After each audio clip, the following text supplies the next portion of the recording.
Welcome back, everybody. We have a special guest with us with Grow Your Tutoring Business. This is Zainab Sabor. She runs a company called Debate Plus. It's really interesting. It's not something which I'd done a lot of work with before, heard about. And so when we started working with each other, probably about 3 or 4 weeks ago, like listening to what you offer, it was really Mhm. interesting. I thought this is something that would be amazing to share with everybody. So welcome. It's great to have you here. So, Anab, let's start right at the beginning. So, tell us a little bit about yourself and then what led you towards like starting up this business. Sure. So, hello everyone, to everyone tuning in to the podcast. Thank you so much for having me, Richard. So backstory into where I come from, what led me to start the whole company and all that jazz. So I actually grew up, funnily enough, in East Africa. So I grew up in Tanzania, and I grew up where in an environment where we had like a lot of international kids, we had a lot of local kids. So we had a lot of influence from the Western world. We had like exposure to like debating, we had exposure to public speaking, none of which I had an appetite for because I was this really big, chubby kid, super overweight, had zero confidence. I was failing my sports classes because I couldn't run a mile. I was just really suffering with my self-esteem, and I had no friends. It wasn't a good look. And I remember when my dad said we had to move to Dubai because he was actually doing some business and he had to like relocate our whole family mid-year. I was over the moon because I was like, yes, I just need a fresh start. I hate this place. I have like no friends. And if I move to a new place, like nobody will know who I am. And so that will give me a fresh start. And I moved to Dubai, and guess what? I still had no friends. And it was the same thing all over again. And I just remember being like really miserable. And I was like, there has to be something that, I was an A-star student. I was always the smartest one in the class, but I never got, to be part of the anti-bullying committee or the um, school prefect or the sports lead or any of that. And that's when I remembered that, let's just go through life and just like get to the end of school and then call it a day. And I remember there was this one girl who like showed a little interest in me, and she was like, "Hey, let's be friends. I'm going to this debate class." And I was like, "No, I don't want to do it." But then I had no friends, so I just went along with her. And that completely changed the course of my life because in that debate club is where I learned how to speak, how to use my voice, how to communicate with people, how to actually express who I am and showcase to the people of the world the real Zainab as opposed to the Zainab that just had crippling confidence. Mm. And within a year later, I was the head of the school. I was the head of the anti-bullying committee. I had like a group of like 20 friends, which is crazy to me now because I can't, I have like five now. Mm. But I was just this girl who was like thriving in school. I had like opportunities from businesses within school.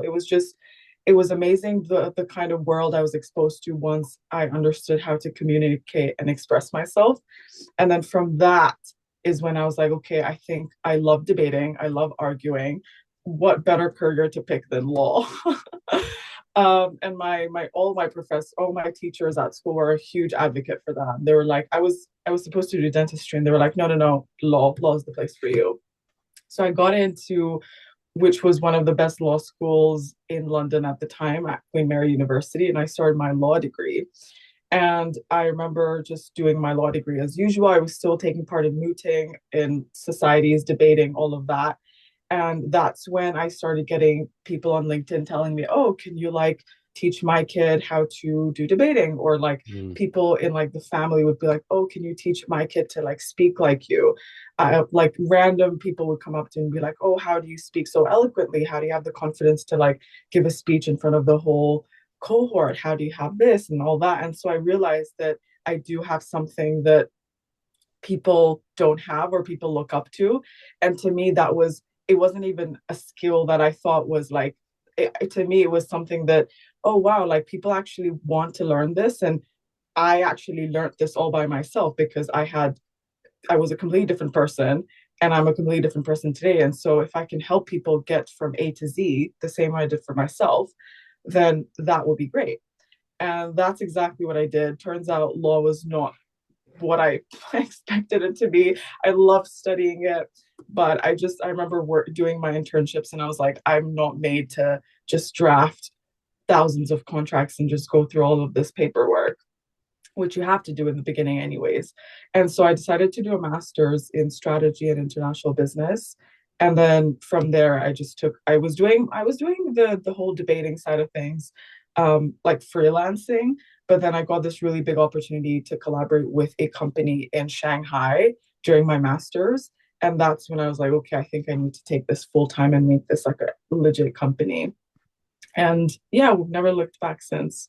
Wow. I mean, that just feels like a whirlwind, doesn't it? It is. It is. Yeah. So how long have you been running the business for? So I've been running it full time for just about 2 years now, Okay. but I've been teaching debating for more than five. Okay. Can you take me back a little bit to being in Tanzania and you're about to move? How old are you at that point? So I'm 13, 14, Okay. and it's we've just finished Christmas and we're hitting like we're looking I'm not looking forward to going back to school in the beginning Mm, of January. My sister, on the other hand, she's like the popular kid in school. She's like the it girl. So everyone flocks to her. She was like looking forward to going back and all of that. right. By the way, no one at school knows we're siblings because it's embarrassing, right? Because my sister's like this huge popular figure. I don't even think she realized that people didn't know, but like I literally used to tell people like, "Oh, she's my sister," just to get some Oh, popularity really? off of her. Yeah. So I when I heard about like the move to Dubai, I would been to Dubai multiple times because my grandparents lived there. So I was like, we already knew the place.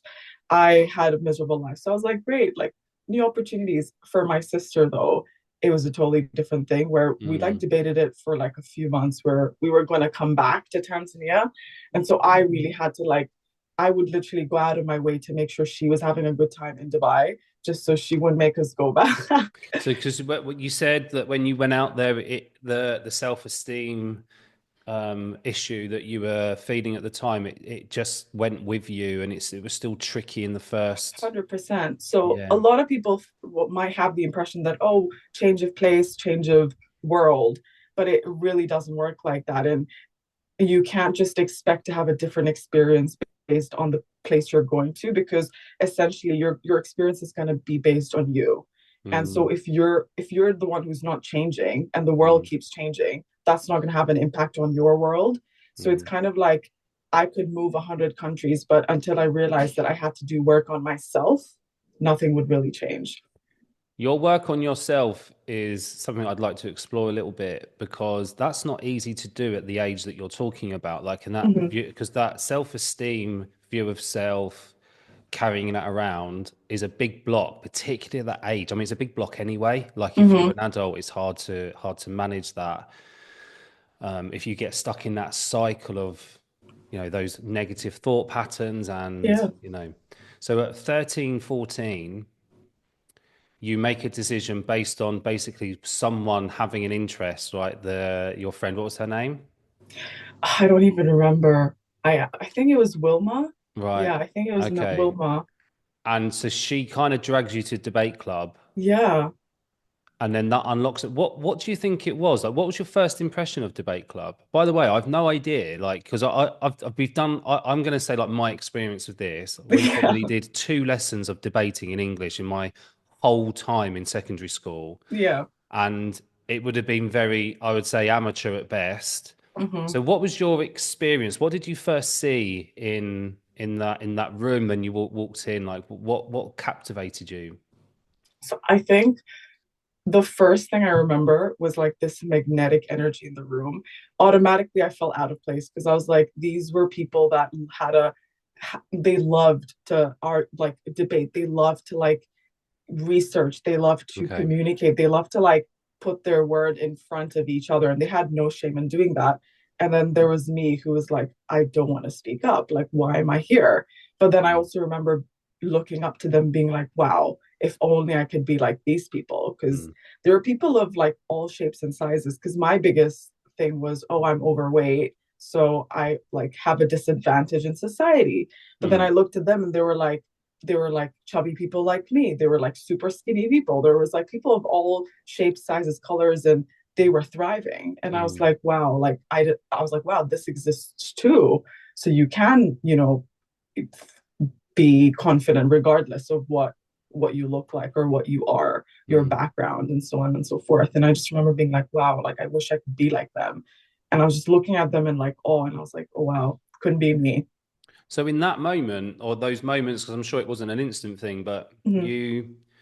it it was more about the confidence that people had within that environment rather than the actual thing. Yeah, But the actual things led to you feeling more confident because you're seeing 100%. role models are doing it, people you are now looking up to.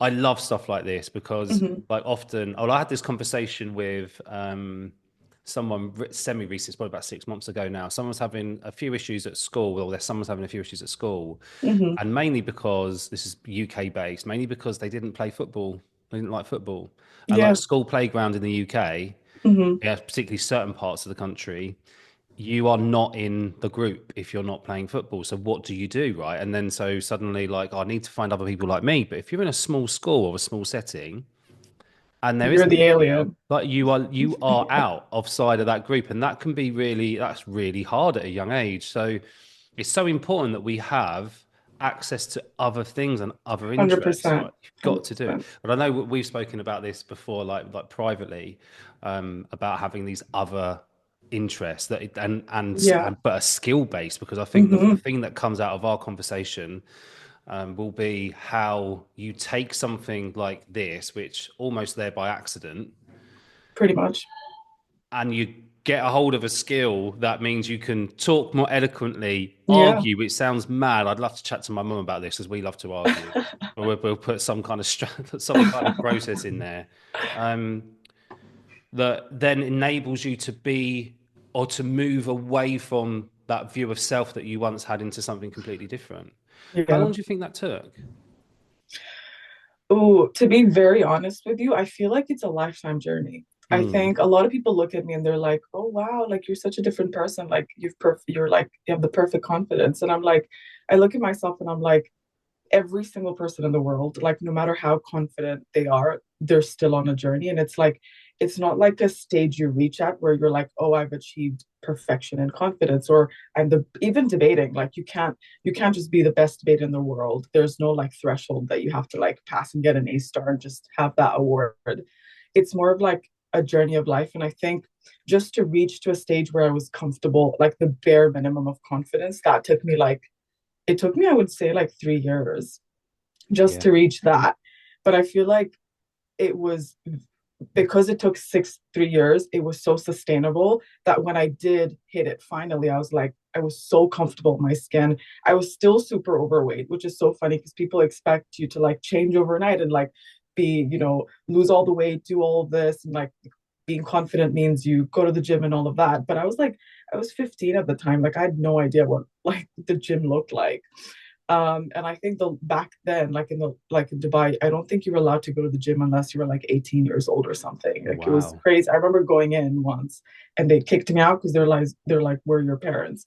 And I was just trying to like go after school with my friends and we just got yeah. kicked out. But it's it is a lifetime journey, but just getting to the bare minimum where I was like just confident and content with myself, it took like 3 years.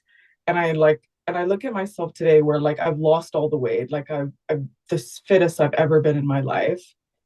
And I look at that person that was in school giving those speeches in front of people, and I'm like, that Zainab was so much more confident than me, Really? which is Mm, actually crazy because that person was actually still practicing the debating side. I've obviously I've stopped taking part in the debates myself because I teach these now or coach them rather. But yeah, I think it's one for one, it's lifetime. But for two, to get to the threshold where I could say, actually, like I was very happy with myself, I'd say 3 years. mm. Okay, that I think that's an incredible like story in itself. And this doesn't really go out to teenagers, but I feel like I'm gonna have to clip this and share it in some way because Yeah. that there'll be so many young people who don't feel like they fit within the social construct they have. Yeah. just because there's not an opportunity there to explore the interests that they might not even know that they have yet, right? So Yeah. uh, it's such a powerful, so I think it's a powerful message. And I think we put so much weight on that time of life because it just what happens, hormones, brain Yeah. changing, teenage time, and we think it's the be all and end all, and it's not, and we can grow into do all sorts of different things. I'd really love to go a little bit deeper into the actual structure of Debate Club Yeah. and how it works and how you've kind of taken that into your own business. Mm-hmm. Again, I'm going to give you a tiny, tiny window into my experience because that's all I actually have. I Mm-hmm. can remember being in like year 8 in an English lesson and the English teacher saying, right, we're going to do debate. We're going to talk about, I think it was euthanasia, and we have to split the class down the middle. Mm-hmm. And it didn't matter whether you believed it was right or wrong. You just Mm-hmm. got put on Yeah. that side, and then you researched, and then I think a few people were chosen to speak. That was pretty much it. And we were given about 20 minutes to research. This is pre-internet. So this is literally in journals in the library, and that's it. So that's all Mm-hmm. we had. I mean, it's crazy now looking back. Is it similar to that? Is that how it works? Like, what's the system? Yeah. So I just wanted to mention something from the Hmm. previous point, and that is Yep. when I said it took me 3 years, the whole reason I started the company was because it took me 3 years, which is an incredibly long amount of time. Most people don't have the amount of patience that I did or the grit to just keep going. Mm. And so the whole reason I did this was because the programs we've actually created helps people get from A to Z much quicker. It's because Okay. we don't want them to go through the 3 years that I went through. And Mm. so within a shorter period of time, you will, by default, through the skills, through everything you'll learn, be able to better deal with the cards you're dealt with, so to speak. Mm. But yeah, hopefully that gives some sort of motivation to the kids out there that are Yeah. like, wait, 3 years, seriously? No, it's shouldn't be that long for them.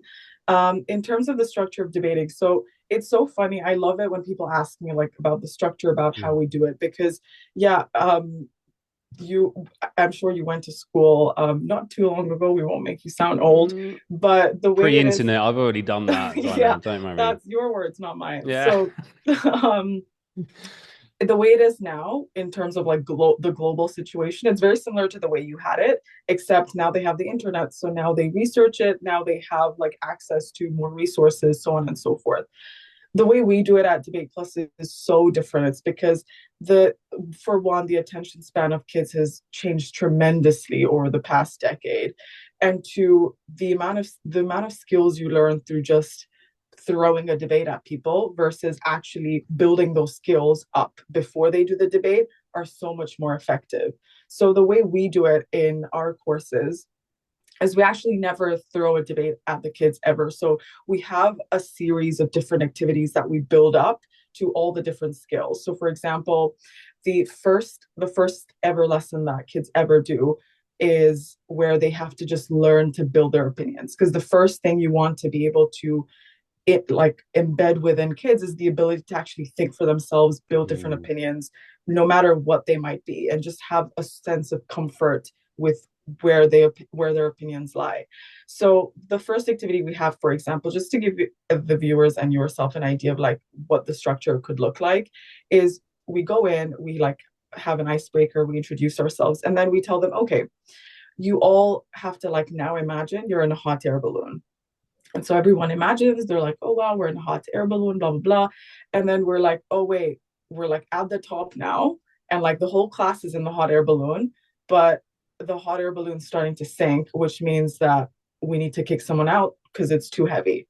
And they're like, well, that's not fair. Like, what are we going to do? And I'm like, well, the driver said we have like 5 minutes to kick someone out. So what we're going to do is everyone has to give reasons why they deserve to be in a hot air balloon and not the other person. Now, to make it less intimidating, because a lot of people who are in a group setting for the first time, they don't necessarily want to argue as themselves. Like if I'm Zainab and I have like zero self-esteem, my reasons will be actually, yeah, do kick me out because I'm overweight. Like it would be difficult for me to argue. So instead of making it personal, we say, but actually you have to imagine your favorite celebrity. So you're not speaking as yourself, Mm. you're speaking as your favorite celebrity. So for example, people pick celebrities like Drake. Some people will pick like Michelle Obama. People will pick like Batman. And then they all argue and they're like, I'm Batman. I've done this. Or like, I'm Michelle Obama. I literally am an advocate for like women's rights. I'm representing Black women. I'm doing this. I have charities. And then someone else might come. They're like, I'm Harry Potter. Without me, like kids wouldn't enjoy reading books. Or, Yeah. I've changed the way students, look at movies and all of that. And it just gets them all like excited and ruffled up and just like super competitive. And they don't even realize they're actually building the skill at the same time. And so there's a series of these kind of activities that actually build up to the final debate. And then we have like mini debates throughout. But I think the focus lies on building those skills as opposed to just taking part in the debate. Mm. I love Yeah. that. Yeah. Yeah, But so then it's like a even displacement. Yeah, I think that's a really basically, good idea. Mm. so there are loads of like we of course we have like to go over the rules, so there's like rebuttals where we like train the students to be able to give rebuttals. But again, rebuttals, I remember we have like this Shark Tank simulation where we tell the kids to like go and pick a random item from their house. So like we tell them, okay, go pick something, you have 10 seconds, and they'll pick like very mundane items. So they'll pick like a pencil or a pen. And then we tell them, okay, like you have 10 minutes to prepare a pitch to sell this. And they'll be like, but this is stupid. Like we wouldn't want to sell this. And they were like, that's your challenge. And then when they do present it, we tell the whole class to act as the judges. And then everyone like throws criticisms at them, and then they have to like come up with Mm. rebuttals. And then that's how we build their ability to come back and Mm. refute their arguments and so on and so forth. So yeah, it's a very interesting way of developing all these skills.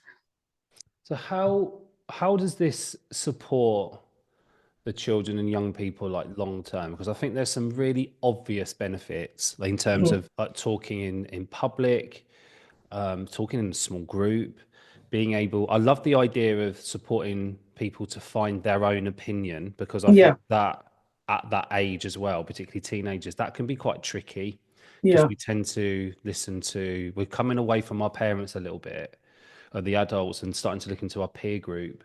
Mm-hmm. And it's very easy to get swayed, isn't it? So making Yeah. sure that they can hear their own voice and their own opinions come through. What's the longer term kind of like the skills that they And have? Well, how does it? How could it impact them? I'm thinking like beyond university. yeah, so it's really interesting you mentioned that because we actually had a set of bankers that had come for these courses because it was a stage where they had zero team building within themselves. And this was a bank in Shanghai. We'd been hired by the bank. These bankers were like in their mid 30s, early 40s. They'd been working endless hours probably with each other, but they had zero team building. They had zero ability to communicate with each other. They had zero like rapport or even the ability to like find commonalities within each other, which is something that goes into the EQ side of things. So when people ask me like what is the long-term benefit, because when we did the classes with them, within a few weeks they were like going out for drinks, and that's something they hadn't done in like years, not because they had like a bad bone in their body, but it's just something that they weren't exposed Mm, to be able to interact with people of different backgrounds. It was very multicultural bank. And so for them to be able to come together and actually break the barriers of like different languages, different backgrounds, different mm, countries was difficult for them. So I feel like it comes into the EQ side of things where you don't only EQ and CQ, where you don't only have to learn to put your biases aside, learn to deal better with other people's emotions or the whole space at work and the space in life, but also to be able to adapt yourself to the different cultures. So that's something that I learned because I traveled a lot, right? Because I had to live in different countries growing up because my parents just kept moving. But that's something that debating and public speaking teaches, is because you have to learn how to deal with people who have different opinions. People will not agree with you. People will not have the same mindset as you. They won't come from the same mm. cultural nuances as you. They won't have the same, like, I remember I was teaching this group there were some kids from Dubai, there were some kids from Shanghai, and the kids from Dubai, they would keep raising their hands and ask questions. And then the kids from Shanghai wouldn't do that because to them that was disrespectful. So the kids in Dubai, they thought the kids from Shanghai didn't like them because they weren't asking them questions, and just subtle things like that. You have to be put in these spaces, be challenged by these people to actually realize that, okay, it's okay to raise your hand, or maybe let's not raise our hands too much because it's disrespectful to them. And just understanding that, I think that's such a huge benefit in the world we live in today, because essentially we live in like a global community, right? Where we're not only whatever respect you're working within, whether you're doing business, whether you're an engineer, a teacher, whatever discipline you come from, you will have an interaction within the global sphere. And if you don't know how to build relationships with these people, then you're really missing out. And I think long term, if there's anything you take away from this, is being able to build very good long-term relationships, which is basically your network is your net worth, right? Like that is, it changes the trajectory of your life, not Yeah. just in your career, but also in terms of mental health. Like there's statistics that show that your much your closer group of relationships, or the relationships you build, have a huge impact on how you feel, like in terms of happiness and all of Mm. that. And I think that's such a huge thing that we like, it's being brought up now, but I think it's so underrated still, to be able to build these really good like relationships and communicate efficiently Mm. with people from different cultures and all of that. There's two things here which I think are huge, Mm-hmm. and I think they probably always were, but in today's world, I don't think we have the time and space within our. Talking from a UK perspective, it might be global. Mm-hmm. I'm not sure, but that whole emotional regulation, Yeah. particularly when there's a conflict, like so we don't really we do some emotional regulation. I don't want to be too unfair to people because that's Mm-hmm. be out of order, but we don't spend a lot of time showing, teaching, allowing it to happen in a safe space like Yeah. you described.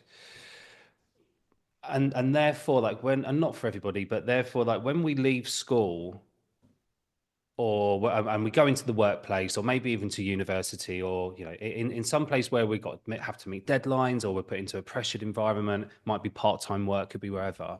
Mm-hmm. But when there are differences of opinions that then lead to an argument, not only are we unable to regulate ourselves where we Yeah. can have rational thought, rational words, but also we're not able to help the other person then regulate and be Mm-hmm. rational. So you can end up in this situation where it becomes so much of a conflict. There's not a way forward anymore. It Yeah. becomes almost like people have to leave, or they walk away, or so I can really see the benefit around there. So I do have a question with this, which is Mm-hmm. when you're working with like young people Yeah. who haven't been shown that before, Yeah. and they do bring that. Like I'm thinking about the rebuttal Yeah. mainly, like when they've got to come back, somebody's maybe being critical, being that argumentative, because that's part of the game, right? That's part of Yeah. the thing.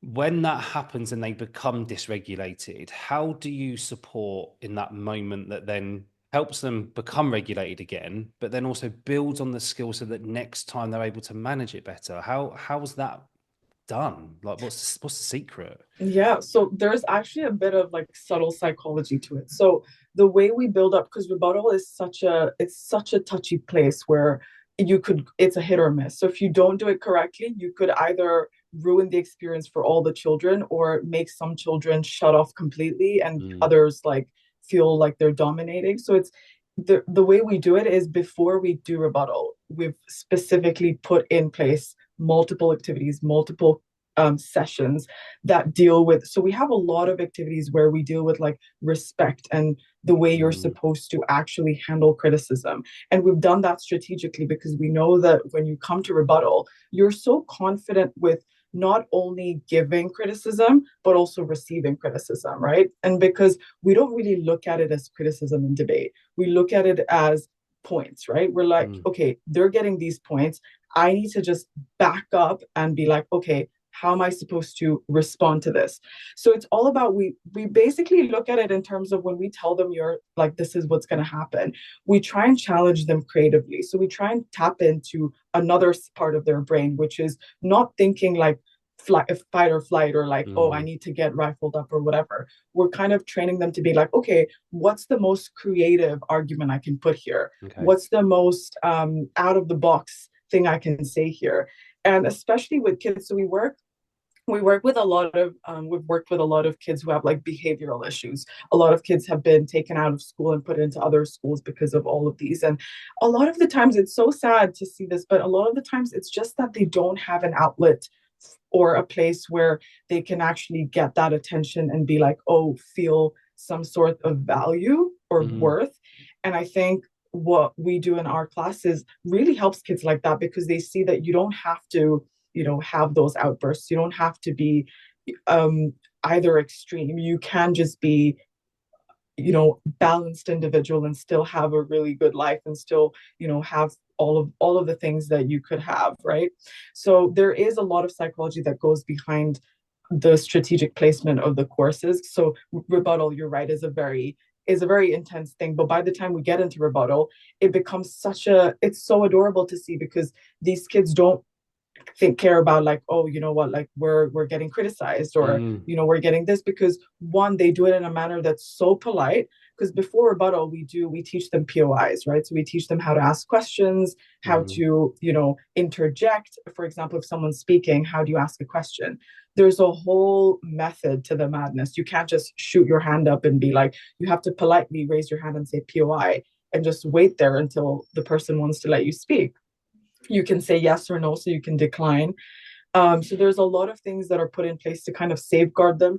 It kind of gives them like a cushion. So if they yeah. don't feel like, if someone asks them a question and they don't feel like they have, like, because sometimes people will, really smart kids will um, kind of maneuver a criticism into a question. So it's technically a criticism, but they like pose it as a question, which you're not supposed to do, but they try and do it anyways. And the other person might be thrown off by it, but they have the ability to say, actually, I'd like to finish my speech and then I'll get to it. Or actually, I'd like to speak with my teammates and we'll respond to it at the end. So they have that ability. And we teach them all these skills, because we're like, you're not alone, right? Like, Mm, debating is not a one-person game. It is a group. We can literally say it's a group sport, because you will fail if you don't work in your group with it.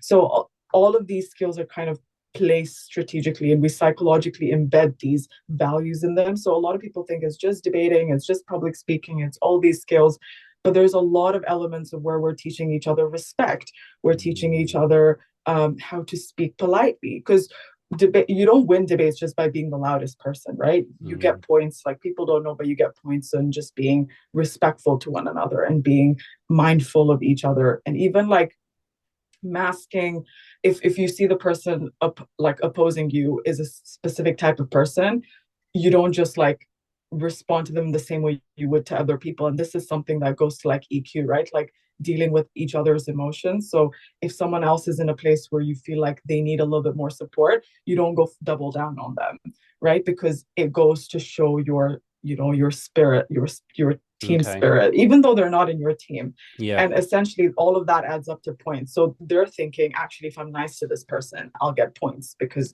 I'm being Right. respectful.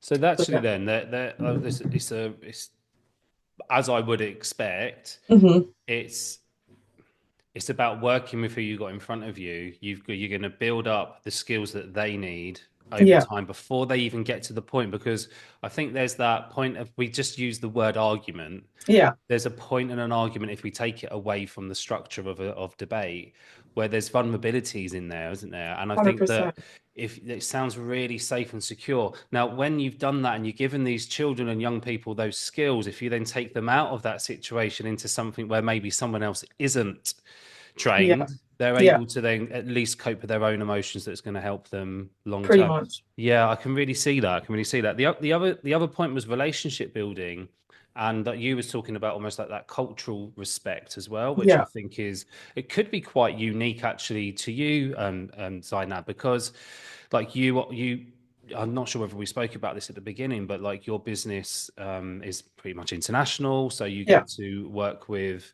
schools from all around the world. Hmm. And so you kind of in that position where you can have this like thing going on where you've got people in Dubai debating with people in China.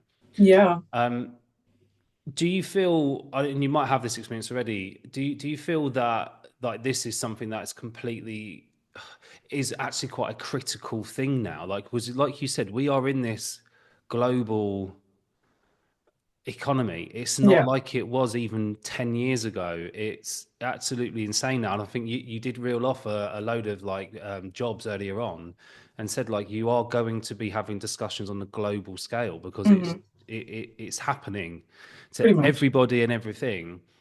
Um, how does debate? I mean, let's talk about your business first of all, because that's Hmm. more keys. Like, how do what you offer make that one accessible, but also like give them those skills to work on a global scale? Yeah. So the first thing I'll say, and I'm a huge advocate for this, and I'll die on this hill, and that's basically saying that IQ is no longer sufficient. Like you will not get far in life with Totally just your agree. IQ, Yeah. right? Like in fact, if you're only relying on IQ, you're actually disadvantaged. So people Mm, who have very high IQs and are just relying on that, chances are they're not going to do that well in life. It's because nobody wants to work with people that are just really smart. People want to work with people that are likable, that are mm, personable, or even just unique, right? To be able to tap into your set of skills and be able to express that, all of that goes into EQ. Huge, huge, important factor in today's society. I feel like you can, even in terms of like university applications or getting jobs, you won't get hired just because you pass that aptitude test, right? Like you have mhm, to go above and beyond that. Your interview has to be amazing.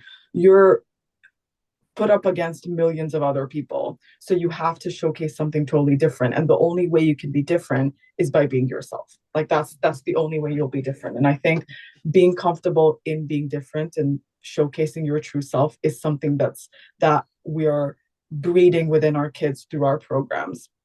So essentially, what we do in terms of accessibility, so our programs are global. So that means that anyone, anywhere. So we have kids whose parents are like digital nomads, or they're like traveling the world, or homeschooling, and they don't have a fixed home. And for those kids, this is kind of their safe space in terms of their community because they have like kids that they interact with on a regular basis where they don't have like friends in school because they're like always on the go. So that's great for people that are all across the globe. In terms of connecting people, so we do work with individual students. So we get requests for individual lessons, but we primarily work with other organizations. So we'll normally work with organizations in Dubai or organizations in China. Either these are like private schools or they're like private organizations.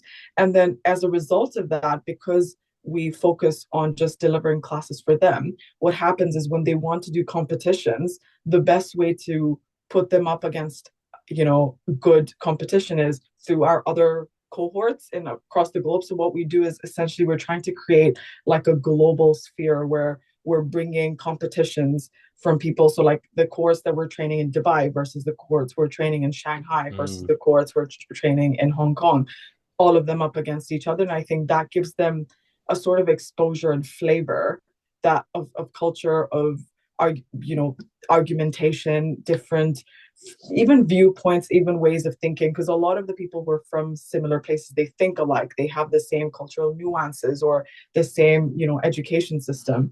So it kind of breaks the barriers and just exposes them to the real world, which really helps, especially if you're kids that are going into university, a lot of the time children that get into the best universities one struggle to get into them because they have to pass these multiple levels. And I remember speaking to someone the other day where they were asking me about how to get into law school because obviously I've done that, and they had to sit this LNAT exam, which is basically like an aptitude exam but for law students. And the funny thing is that whole exam is made up of critical thinking and like logical reasoning questions. So they give you prompts or like a brief paragraph, and then they ask you what statement is the most relevant. And that is pretty much what we do within our classes. Like we teach them Mm, how to pick the main points, how to understand the, critically analyze, logically reason with what's been told to you. And so I was just thinking, I was like, if this person who's asking for my advice, I was like, I wish you had the time to go through our course because you wouldn't have to spend, hundreds of pounds on these like resources that you're spending on now if you just leave this course, because it would pretty much prepare you for the whole logical mm, reasoning and critical thinking. Because I did the test back in my day, I didn't have to do the test, but I did it anyways because I was like, let me just see what it's all about. And I scored super high, and it's funny because I'm not even in the legal sphere anymore, but it just no, goes no. to show how many subtle skills add up within the whole side of not just learning how to debate, but even public speaking, even the art of research, and being able to coherently pick the most important points and Mm, pick reading an article, and you just have like 5 minutes to prepare for the whole thing. So you have to be very timely with your resources, and all of that goes so hand in hand with everything from aptitude tests to law exams to interviews that you might have to do. So a lot of our families that are trying to apply for Ivy Leagues or Russell Group universities, top Oxford, Cambridge, Harvard, so on and so forth, you have to go through their interviews if you actually make it to that point. And for that, there's like a different skill set that you have to, because you only have a short period of time to show them all the amazing abilities that you have, but you have to be very smart about the way you deliver it, mindful about your body language, all of that. So there's so many different things that it's like a world of skills that go into the whole program, but also the result of like being able to apply these skills into it's I feel like it's so forgiving. Like you can take this skill set and just apply it, copy and paste it to any situation you're in life, mm, whether even like going into university and trying to make friends. We had this kid that had really struggled with making friends their whole life, and I personally was like really excited for this kid to join our program because I had like a very similar story. So I was really excited to help nurture this kid. And by the end of the course, that kid secured a top place in their university of choice. But then when they did go to university, they actually told us, they came back and told us that I've never had such a good time with like people around me. Like I've never felt so comfortable. And that was they were coming to the Western world as a totally different world for them. And like I said in the beginning of today's podcast, it's not changing the place, but actually changing yourself and improving yourself that has an impact.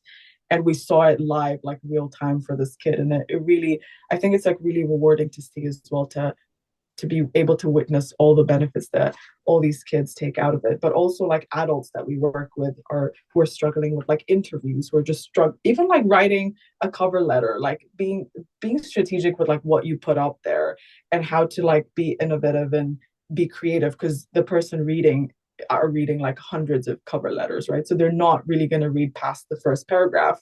So being able to like write copy that's so interesting because that's embedded within you to be creative is a huge skill. And I think a lot of people come up to me and like ask for shorter courses just because they want to be better at like writing in LinkedIn posts. Because I had mm. this friend who was like, I love your LinkedIn posts. How are you making a pizza relevant to debating? Because I can literally make a post out of like a shoe and I'll make it relevant to debating. And that's a skill. And I feel like all of these skills add up, and it's so invaluable to Mm. us. Like I could go days about this. Do you know, that really shines through the whole time we've been talking. I think there's a couple of like key points that I'd like to draw out, but I think the first one is like you yourself, like with this, because you experienced it in the way that you experienced it. That's the energy that you're bringing in. You've Mm-hmm. felt the power that attending a debate club had, and like you said at the beginning, it changed the course of your life into Yeah. what you're doing now. And I think that's the magic, that's the power. I think there was something you said about being comfortable with yourself and turning up with that confidence, because so often we tend to squish ourselves down into something to make ourselves fit in. A bit like we was talking about the lad who doesn't like football and outside of the group, he's probably going Yeah. to go, oh, I'm going to try football again tomorrow. I want to try it again. I'll Yeah. probably just grow to like it. And rather than just accept and be comfortable with who he is, Hmm. we're going to have to squish ourselves down to sort of please other people. But moving on beyond that, like I always view education. I don't know if this is different to anybody else, but my aim is always like, right, what about the employability? And I work a lot with like weirdly with really young Hmm. children, but predominantly sort of 10 and 11 year olds. Hmm. I'm like the skills that we do, yes, they're academic, but we talk so much about other skills because I totally agree with you. I don't believe IQ is as important now as what it was. Yes, there's still an element about it where you still need to go and prove yourself. You still have to jump through hoops. If you want to get into a graduate job, you're going to have to get through a degree, all those things. But with support, if you needed it, or with the right mindset, anybody could really go and do a degree if they love it that much and it's Hmm. a topic or subject that they really love. But that employability is important. And everything that you've been talking about is essentially that around communication and the way we communicate, whether that's the spoken word or the written word in any form, like social Hmm. media, covering letters, CVs, whatever it may be. This is something which you feel that you impact. Yeah. It's far, far reaching. It's well beyond having an argument or debate. It's actually the skills that people take away. And I think that's something which we all can buy into without a doubt. So what's your plans for the business, Zainab? What's next? What are you currently doing? What's the vision? So for me, the way I started it was outside the UK. So when I was still, figuring things out and trying to like see where Debate Plus could go, most of my clients were abroad. So they were in Shanghai, they were in Dubai. There were no clients within the UK. And I think as rewarding as that has been, I think it's unfair to be in a country and not to benefit the kids locally. And I feel like there's so much potential within the UK and so much potential that we can embed these programs and help these kids and actually improve their way of life, their employability, their opportunities to the world. And so my kind of plans for the next year are trying to hone into the UK and trying to get myself within the private sector, private schools, anywhere where there's obviously a budget for the courses, but also it's I always talk about it in terms of it's not about like the budget, it's more about like an investment. So anywhere where I Mm, feel like they have an openness to investing in the IQ side of things, because it is, I do understand like most parents think about, oh, let's just focus on getting our core subjects out of the way, let's just focus on getting this, let's just focus on that.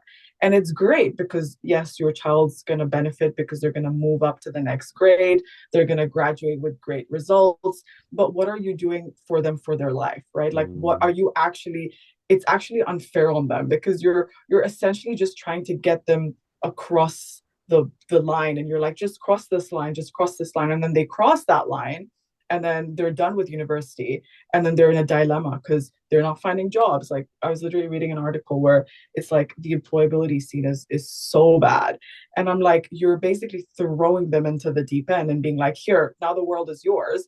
We've mm. done our bit because we've put you through school, we gave you the Yeah. best teachers for your core subjects, and now it's up to you. Mm, And then at like 18 to 21, they're like, what is my life? And then a lot of yeah. kids are just struggling, they're just doing like random jobs, they're not living their potential and Yeah. just like genuinely confused. And so for me, it's like being able to raise awareness that you don't have, it doesn't have to be that way. You can embed these skills much younger on, and the younger the better, because their kids are like sponges, right? So if your kid learns these skills at the age of 9, 10, 11, they're going to be so different to the kids who are Mm, learning it at the age of 18, 19, 20. And so when they're put up against each other, we obviously know who has a better chance, right? yeah. So that's pretty much where my head's at and what I genuinely believe could help the kids within the UK. And especially because I'm based here. I don't know how long I'll be based here, but I'd like to hope that by the time I leave, I would have had like a better base in Mm. terms of what we do here. Where are you planning to go next, Anab? I don't know. I really, so my husband and I, we talk about this all the time, and I'm just trying to manifest this at this point. And it's, we basically want to pack up and just travel the world and Okay. work, but from different parts of the world. Yeah. So we've been to Thailand and we definitely want to go back there. We have like family, like we both come like ethnically from India, but we've never been to India. So we'd love to like live a few months there and just explore, work from home. We both work remotely. So I think that's pretty much where my head's at. But I think I just need to do a little bit more work Okay. to get to that stage. Well, it sounds really exciting. I've loved hearing about this. I love it when somebody brings an idea to life that isn't just about the idea itself. There's all these Mhm. other kind of components to it which help long term. Like this is lifelong learning. This is something which, if someone goes through the course with you, they'll be reaching into those skills for the forever. And I think Pretty when you're much, yeah. doing that and you're making that impact, I think only good things can happen. So I wish you all the best, and Thank you. I Thank can't you. wait to hear and see what happens with this over the next year or so, as it does grow, as it inevitably will. But thank you for spending time with us. We really appreciate it. Thank you for having me. It was a pleasure being here.